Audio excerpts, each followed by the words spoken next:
कृत। शंकर जी ने पूछा क्या कष्ट है, क्या दुख? पति वही है जो पत्नी को पूछता रहे, कोई कष्ट तो नहीं है। पुत्र वही है जो माता पिता को पूछता रहे, कोई कष्ट तो नहीं है। पति वही है जो गृहिणी को पत्नी को पूछता रहे, कोई कष्ट तो नहीं। ऐसा पति, सच में ऐसे ही पति के लिए तो कहा गया कि भला है बुरा है कैसा भी है, मेरा पति मेरा देवता है, जो अपनी गृहिणी का पत्नी का बहुत ध्यान रखता है। तालियां को ज्यादा तो नहीं बजा रहे यार। मैं दिल्ली में था, समयपुर में, इस बच्चे के घर में था, ये टिंकू बैठा है ये सामने।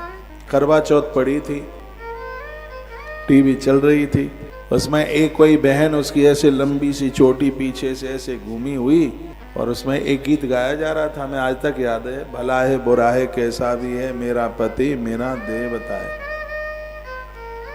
हमें तो उसको भी देख करके आंख में आंसू आ गए, इतनी भोली भाली सी, वो सीधी सी कोई गांव की बहन है।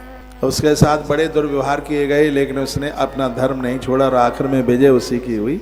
वो आपने भी देखी होगी, तो पंक्ति तब से मुझे याद ही हो गई है। वो सच में पति तो परमात्मा ही होता है, लेकिन ये परमात्मा भी तो समझे अपनी पत्नी को कुछ।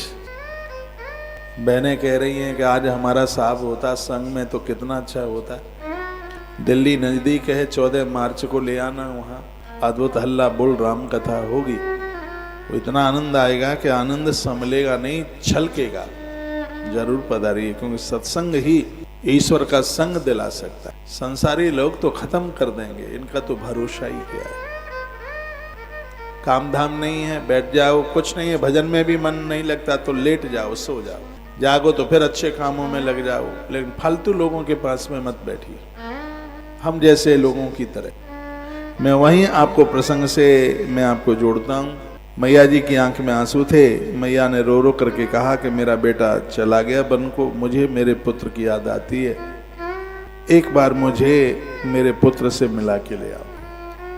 भोलेनाथ अपनी गृहिणी को, माता पार्वती को लेकर के चले, पहुंचे वहां। तो सपुत्रश्च कुमाराख्या पितृराग मनम गिरे। पुत्र को पता लग गया कि पिताजी आने वाले हैं, वो जाने को कहेंगे और मैं नहीं गया तो मुझे अपराध लगेगा। तो पहले से ही वो स्थान छोड़ करके आगे चले गए। ज्ञात्वा दूरम गतुष्ण यहाँ दो जनत्रिय में वच, दूर चले गए। अब मैया जी ने वहां शिवलिंग मिट्टी के बने हुए देखे, अब पुत्र को वो वहां कहाँ खोजे। मैया पार्वती कहने लगी, जहां पर मेरे पुत्र ने मतमटक, मेरे पुत्र ने जहां आपकी आराधना साधना की है उस शिवलिंग में विराजित हो जाओ, मुझे भी बिठा लो और जगत कल्याण के लिए एक स्वरूप से यहाँ बैठ जाओ। तो मिट्टी के शिवलिंग में शिव और शिवा दोनों वहीं प्रकट हो गए। नाम हुआ मल्लिकार्जुन।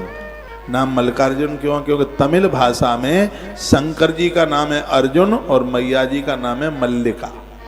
तो तमिलनाडु में पड़ता है ना एरिया, तो तमिलनाडु की भाषा में, तमिल भाषा में शंकर जी को वहां कहते हैं अर्जुन और मैया जी को कहते हैं मल्लिका। देखो घर में बच्चों का जन्म होता है, अच्छे से नाम रखिए। अर्जुन कितना प्यारा नाम है। बिटिया का नाम मल्लिका रखी हो, इतने अच्छे अच्छे नाम है, ऐसे नाम रखिए। नाम हो गया मल्लिकार्जुन। बोलिए मल्लिकार्जुन भगवान की जय हो। तो भगवान ज्योतिर्लिंग के रूप में प्रकट हो गए। उस दिन से लेकर के मल्लिका पार्वती अर्जुन यानी शिव जी का अमृत रूप हुआ। द्वितीय शिवलिंग तीनों लोकों में प्रसिद्ध हो गया। लिंगम चैव शिवशेकम प्रसिद्धम भुवनत्रये। इस लोक से लेके पाताल में, मृत्यु लोक में, ऊपर के लोक में मल्लिकार्जुन भगवान की अद्भुत महिमा है। इनका बड़ा नाम हो गया तन लिंगम या समीक्षेता सबही कृपसरे पई मुच्यते नाथ संशय सर्व कामान वापन्याद। जो मनुष्य मल्लिकार्जुन भगवान का दर्शन करता है वह सभी पापों से मुक्त हो जाता है, उसके सभी मनोरथ पूरे हो जाते हैं, उसका दुख हमेशा के लिए दूर हो जाता है, उसे माता के गर्भ में कष्ट नहीं भोगना पड़ता। जो नारी इनका दर्शन करती है, संतान को पैदा करने में उसे कोई कष्ट नहीं भोगना पड़ता। यह भगवान मल्लिकार्जुन की महिमा है। धन धान्य समृद्धि प्रतिष्ठा आरोग्य अभिष्ट फल की प्राप्ति देते हैं। धन धान्य समृद्धशा प्रतिष्ठा आरोग्य में बचा अभिष्ट फल सीधेशा जायते नाते संशय। इसमें बिल्कुल संशय वाली बात नहीं है। धन धान्य सब कुछ भगवान मल्लिकार्जुन दे देते। इतना बड़ा महात्म है। ज्योतिर्लिंगम द्वितीयम च प्रोक्तम मल्लिका संगीतम। दूसरा ज्योतिर्लिंग है। दर्शनान सर्व सुखदम कथितम लोक हेतवे, कहते हैं जो दर्शन मात्र से सभी सुख प्रदान कर देता है, हमने ऐसे लोक कल्याण के लिए सूत शौनक्षियों को कहते हैं कि हमने आपको मल्लिकार्जुन भगवान की कथा सुना।